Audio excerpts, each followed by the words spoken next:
gaditti nu waliin tura.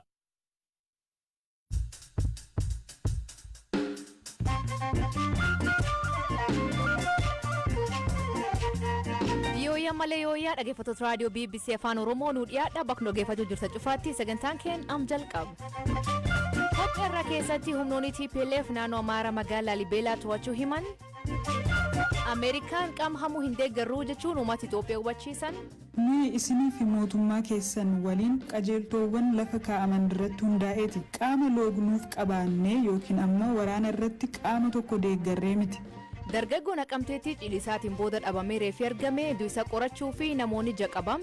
Tokko dhumti manaa isheen gadda sarbii raawwatte kun mataan isaallee waan tokko beektii eeruu nuu kennuu dandeessii kan jedhuun poolisiin qaamni seeraa shakkii irratti godhateera. Kanaaf oduu dabalataan waliin tura an Asli Galgalo.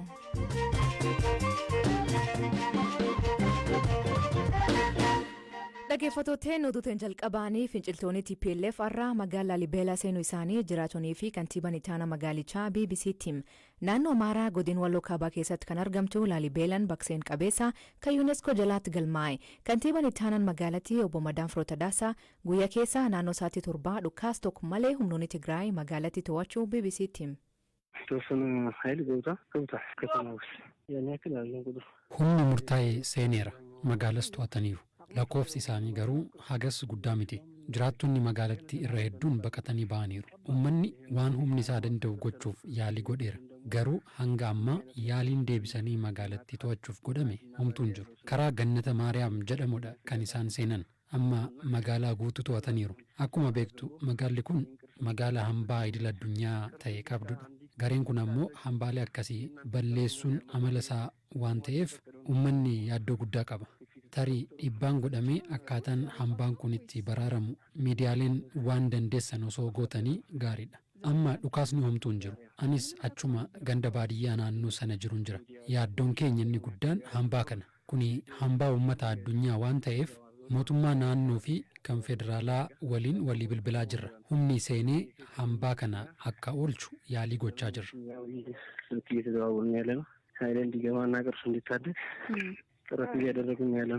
Paartiin badhaadhina naannoo Amaaraa ibsa galgal hambaasin oduu sobaa TPLF tamsaasuun namni dogongoruu hin qabu jedha. Garuu paartichis ta'ee mootummaan federaalaa magaalli Laalibeelaa qabamuuf dhiisuu waan jedhe hin qabu. Laalibeelaan qobboo ta'an sun magaalaa naannoo Amaaraa ifaa humnoota Tigraayin qabamuu mirkanaa'e. Magaalota kibba Tigraay to'annoo humnoota Amaaraa jala turan akka Horamee fi Alamaaxaa erga mootummaan federaalaa dhukaasa dhaabuu labsee humnoota Tigraayin to'ataman.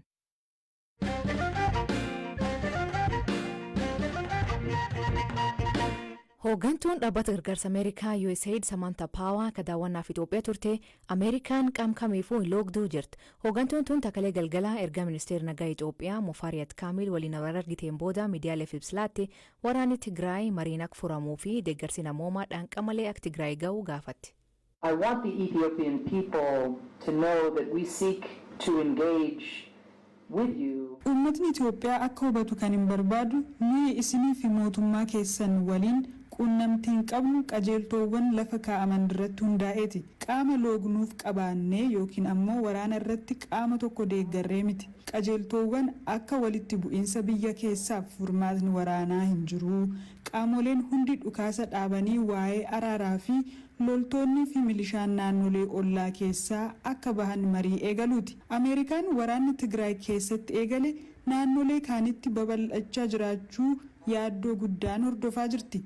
TPLF waraana gara naannolee ollaatti babal'isuun booda akka tilmaama keenyaatti Affaar keessa namoonni 76,000 naannoo Amaaraa keessa ammoo namoonni 150 qe'ee isaan irraa buqqaaniiru. Qajeeltoowwan biroo kan akka hojjettoonni gargaarsa namoomaa bilisummaan hojii isaanii akka hojjetan akka hin haleelamne yookiin miidhaan kamuu akka irra hin geenye jechaa jirra. Danqaa malee lubbuu namoota rakkoo keessa jiranii akka baraaran socho'uu qabu. Marii ministeera nagaa Mufariyaat waliin godheenis kanuma nu hubachiise. With the Minister of Peace just now, I stressed these values. Hooggantuun tun ministeera muummee Abiy Ahmad wal argitee mari'achuu fedhii qabaattus sababa yeroon gabaabaa ta'ee fi Dr. Abiy Finfinneedhaan al jiraa jedhameef wal arguu hin dandeenye jette. Dubbi himaa ministeera dhimma alaa Itoophiyaa ambaasaadar Diinaa Muftiin samantaan Dr. Abiy arguu dhabuun waan erga gahaan itti himamee miti jedhe. ከዛም ሲመጡ ከመምጣታቸው በፊት የተነገራቸው ክቡር ጠቅላይ ሚኒስትሩም ሆነ ክቡር ምክትል ጠቅላይ ሚኒስትሩም አሁን ቢዚ ናቸው። achi wayita dhufan osoo hin dhufin duras kan itti himame kabajamuu ministeera muummees ta'ee kabajamuu ministeera muummee ittaanaa hojii biraa akka qabanidha. haa ta'u malee hojii keessaniif aanga'a sirrii ta'e ni argitu jedhamaniiti ka dhufan. kana beekaniituma dhufanii jechuudha. isaan hooggantuu USAIDdha. hojii isaan hojjetaniif qaamni sirriin dubbisuu qaban ministeera nagaati. kanaaf ministeera nagaa waliin wal arganiiru. guyyuma tokkoof ture ka dhufan. dheengadda galgala dhufanii kaleessa oolanii hojii isaanii xumuranii gara biyya isaanii deebi'aniiru. ibsa kennan irrattis dhimmi isaan dhufaniif inni ijoon dhimma gargaarsa namoomaa ta'uu himaniiru. dhimma siyaasaa miti kan isaanii. deeggarsi namoomaa danqaa malee akka wal gahu areetiin hojjetamuu qaba jedhaniiru. gama mootummaan dhukaasa dhaabuun labsamuun sirriidha. gareen kaanis kana kabajuu qabaa jedhan. gareen TPLF Affaarii fi Amaaraa irratti haleellaa banuun balaaleffatamuu qaba sirrii miti jedhaniiru. daandii karaa Sudaan bansiisuuf kan jedhamu nutis dhageenye turre. kana isaan hin dubbanne waliin hojjennaadha kan jedhan. egaa Waashingtanitti wayita deebi'an waan jedhan walumaan ilaalla. walumaa galatti garuu gaarii ture. ዋሽንግተን የሚናገሩትን አብረን የምንከታተል ይሆናል። በአጠቃላይ ግን ገንቢ ነበር።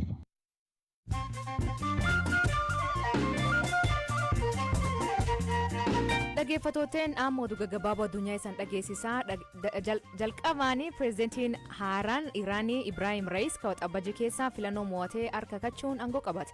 biyyoonni lixaa geggeessaa amantii islaamaa kanaa nam garmalee seercisuutti ilaalti. muudamni isaa yeroo Iraan uggura US hirkeettee fi dinagdeen isii kuuftu dhufu. Texas keessatti namoonni 10 balaa konkolaataatiin du'anii namoonni 20 miidhaman. Hangafootni US konkolaatonni kunniin namoota seera alaanii Meeksikoo irraa dhufan faachuu mala. Konkolaataa silaa nam 15 faatuuti namoota 30 faachuun balaa kan dhaqqabsiisee jedhan. Baanglaadeshitti bakka kaan bu'ee keessummoota cidheer turan 17 jeesse. Misirichi dabalatee namoonni biraa 14 ta'an ammoo miidhaman jedhan. waggaa waggaan ardii Eeshiyaa keessatti namootni dhibbaan lakkaaman bakka kaan du'uu himan. Gamtaan Afrikaa talaalii COVID-19 doozii miliyoon 400 miseensota isiitii qooduu jalqabde. Pireezidantiin Afrikaa kibbaa Siriil Ramafoosaan biyyootni hedduun har'a eegalee argachuu hima. Afrikaa keessatti biyyoonni akka Naayijeeriyaa, Aljeeriyaa fi Keenyaan dhukkubichaan guddoo miidhamuu jirti. Keenyatti namoota qurxummii qaban haroo Viktooriyaa keessatti boombii 6 ka sanduuqa keessa jiru argan. Namoonni kunneen qurxummii seewun yoo ilaalan boombii arginaan baqatanii poolisii yaaman. Akkuma kana bara 2019 boombiin tabarkolonii jedhanii yaadan haroo keessatti argamti. Konkolaatonni deeggarsa namoomaa 150 naannoo Tigraay seenuu himan. Sagantaa nyaata addunyaa konkolaatonni 175 ammaatti naannichaan bahuu himan. Haa ta'u malee rakkoo jirtuu fi guyyaatti konkolaataa 100 barbaachisaa jedhan. Haleellaa gareen Boko Haram kaaba Naayijeeriyaatti geggeessaa jirtuu fi namoota miliyoona 4 oliitti beelaaf saaxilamuu UN beeksiste. Qonnaan bultoonni naannoo sunii garee kanaan miidhamuun nyaati dhabamuu himan. Dabalataan weerarri kooronaavaayirasii rakkoo tanaa haqa raallee rammeessuu himan.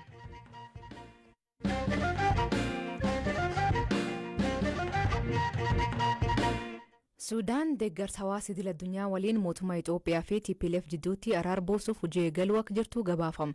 Kale galgala ministeerri dhimma alaa Ameerikaa Anthony Blinken fi ministeerri muummee Suudaan Abdallah Hamdok dhimma kana irratti mari'achuu ibsan. Haa ta'u malee dubbii himtuu ministeerri muummee Itoophiyaa Bilaane Siyyum Itoophiyaan jaarsummaa Suudaan akka hin amanne ibsite. Beekaa Toomaa gabaas qaba. Ministeerri muummee Suudaan Abdallah Hamdok mootummaa Itoophiyaa fi hooggantoota TPLF walitti fiduun karaa nagaa akka mari'atanii fi deeggarsi namoomaa lammiilee nagaa akka qaqqabu gochuuf qaamolee lamaan waliin qunnamtii eegalaniiru jedha gabaasni Suudaan Tribune. Gabaasni kun qabahee ministeerri haajaa alaa Ameerikaa Anthony Blinken waraana Tigraay ilaalchisuun ministeera muummee Suudaan Abdallah Hamdok waliin mari'achuun erga ibsameen booda. Aangawoonni lamaan waraanni kaaba Itoophiyaatti mudate gara naannolee Amaaraa fi Affaaritti babal'achuusaa akkasumas yaaddoo haala namoomaa naannoo Tigraay keessatti badaa irratti mari'ataniiru. Ibsi ministeerri haajaa alaa Ameerikaa roobii galgala baase akka jedhutti Anthony Blinken fi Abdallah Hamdok qaamoleen lamaan dhukaasa dhaabuu waliigaltee irratti hundaa'e irra akka gahaniif jajjabeessuuf waliigalaniiru. Ministeerri muummee Suudaan Abdallah Hamdok mootummaa Itoophiyaa fi TPLF araarsuuf qaamolee lamaan qofa osoo hin taane hoogganoota IGAD, Eertiraa fi biyyoota lixaa akka Ameerikaa fi Firaans waliin mari'ataniiru jedha gabaasni Suudaan Tribune. Mootummaan Suudaanis ta'ee ministeerri muummee Abdallah Hamdok ifatti wanti jedhan hin jiru. Dhimma kana akka gaafataman dubbii himaan ministeera haajaa alaa Itoophiyaa ambaasaadder Diinaa Muftii dhimmicha akka quba hin qabne dubbatan. Dubbiimtuun waajjira ministeera muummee Itoophiyaa Billanii Siyyuum ibsa gaazexeessitootaaf kennaniin mootummaan Itoophiyaa Sudaan irraa amantaa hin qabu. Kanaafis Sudaan qaama sirrii mariif haala mijeessuu dandeessu miti jedhan. The relationship with Sudan at this point is a little bit... Yeroo kanatti hariiroon Sudaan waliin qabnu xiqqoo rakkisaadha. Sababiin isaas wal amantaan hoogganoota isaanii tokko waliin qabnu badeera. Kuni addatti loltoonni Sudaan daangaa Itoophiyaa cabsanii seenuun wal qabata. Wal amantaan ammoo marii godhamu tokkoof bu'uuradha. Kanaaf Sudaan marii kanaaf haala mijeessuuf akka qaama amanamaa tokkootti fudhatamuun dura wantoonni kunneen sirrachuu qabu. Facilitating such kind of negotiations.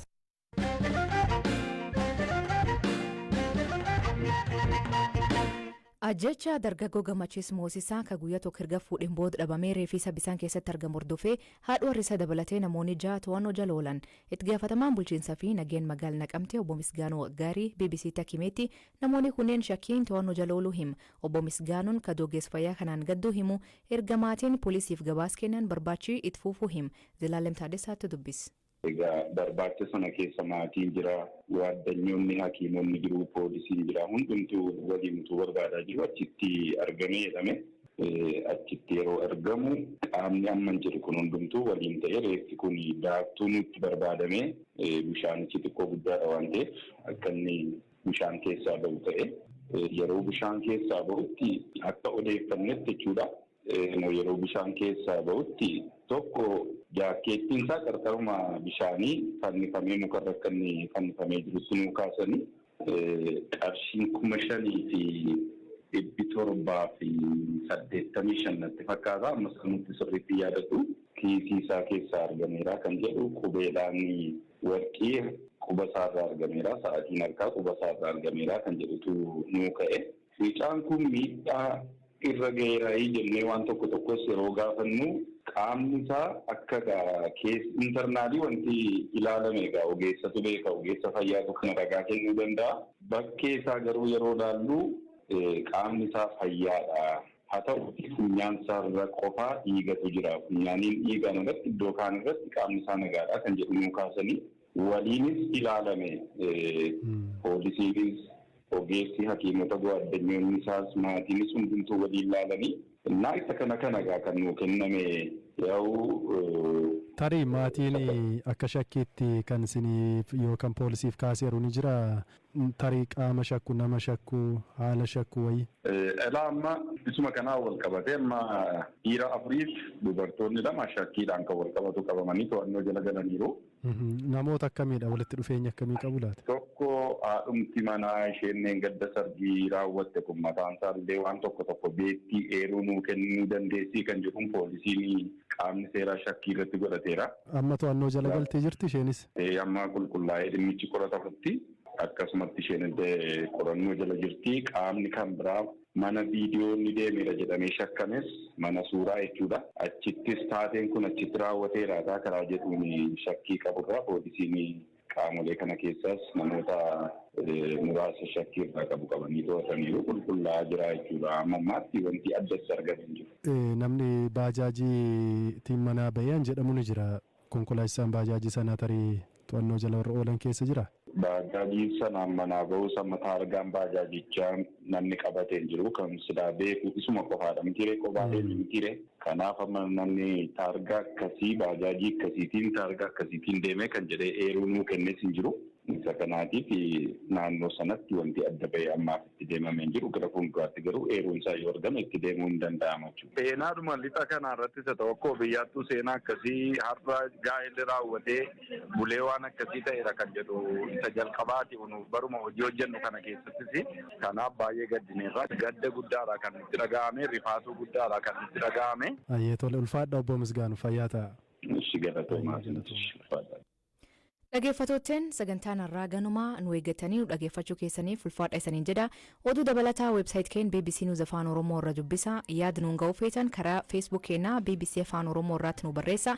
Mammaansi galgala kanaa nambarii qabee qocaa nyaata.